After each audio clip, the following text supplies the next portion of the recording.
चालू हो गया। देखिए तो हम लोग आप जो है तीसरा वेद पढ़ेंगे, अथर्ववेद। कहा गया अथर्ववेद को लिखा कौन है, सबसे पहले ये जानते हैं। तो अथर्ववेद को लिखा कौन है, अथर्वा ऋषि। कौन लिखा है, अथर्वा ऋषि। और इस अथर्ववेद में जो है 731 गो मंत्र मिलेगा आपको। कितना मंत्र मिलता है, 731 गो मंत्र मिलता है। लगभग ये 600 पद में है। कितना पद में है, 600 पद में। आप देखे थे कि वेद जो है गद और पद दोनों में था। ऋग्वेद जो था क्या था, गद और पद दोनों में। तो गद्य क्या होता है, गद्यांश जिसको कहते हैं, तो बड़ा होता है। गद्य क्या होता है, मान लीजिए कि 20 लाइन 25 लाइन का तो गद्य हो गया, 2 लाइन 4 लाइन का है तो पद हो गया। तो कहा गया कि इसमें 600 से भी अधिक क्या है, पद है। लगभग में 600 क्या है, पद है। कहा इसके कुछ मंत्र ऋग्वेदिक मंत्रों से भी प्राचीनतर है। कहा अथर्ववेद में जो मंत्र है इसमें कुछ ऐसे भी मंत्र हैं जो ऋग्वेद में जो मंत्र है उससे भी पुराना मंत्र है। समझ रहे ना। कहा गया कि अथर्ववेद में कुछ ऐसे मंत्र हैं जो क्या है, ऋग्वेद से भी पुराना मंत्र है। इसके बाद कहा इसमें कन्या का जो जन्म होता है, अथर्ववेद जो होता है इसमें कहा कि बेटी का जो जन्म है तो उनकी इसमें निंदा की गई, यानी कि बेटी के जन्म को गलत माना गया, अभिशाप माना गया। क्या माना गया, बेटी के जन्म को अभिशाप। तो कन्याओं के जन्म को जो है इसमें क्या किया गया, उसका निंदा किया गया है। किस वेद में किया गया है, अथर्ववेद में। फिर जो है ऐतिहासिक दृष्टि से यदि हम लोग देखते हैं तो अथर्ववेद का बहुत ज्यादा महत्व है इतिहास की दृष्टि से। यदि जैसे आप देखे थे कि यजुर्वेद में, सामवेद में इतिहास के बारे में कुछ भी नहीं कहा गया था। उसमें खाली किसके बारे में था, मंत्र के बारे में था।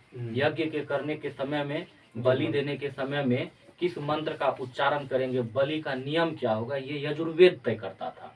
फिर सामवेद क्या तय करता था कि वही यज्ञ के समय में मंत्र को हम लोग जो है गाना के रूप में जो गाएंगे तो वो कौन तय करता था, सामवेद करता था। फिर आप देखें कि सामवेद को जो पढ़ता था उसको उदात्री कहते थे। क्या कहते थे, उदात्री कहते थे। और फिर हम लोग चौथा वेद में आए जिसका नाम क्या था, अथर्ववेद। तो अथर्ववेद में आप देखें कि सबसे पहले जो है इसको लिखा कौन, अथर्वा ऋषि। इसके बाद अथर्ववेद में 731 को लगभग में क्या है, सूक्त है। और सूक्त क्या होता है, लगभग श्लोक जिसको कहते हैं, ये हो गया आपको।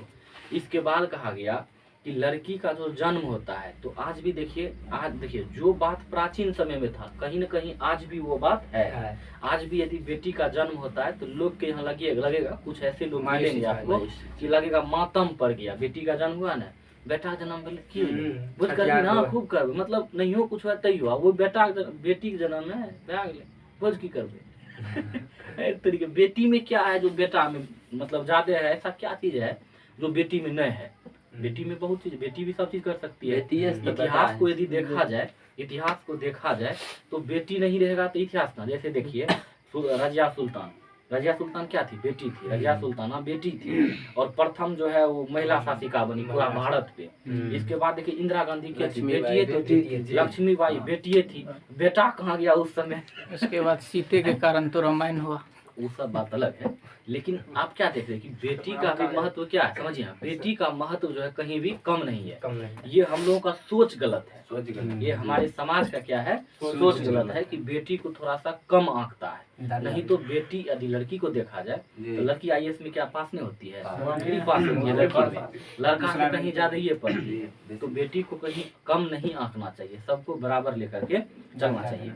अब कहा जाता है कि आप देखिए कि इसका अथर्ववेद जो है तो ऐतिहासिक दृष्टि से इसका क्या है, सबसे ज्यादा महत्व है। किस वेद का, चौथा वेद अथर्ववेद का। कहा इसमें विचार, अंधविश्वास सब जो होता है, इसमें अंधविश्वास सब का भी जो है बारे में लिखा गया है। किसमें, अथर्ववेद में जो है, अ से अथर्ववेद, अ से अंधविश्वास।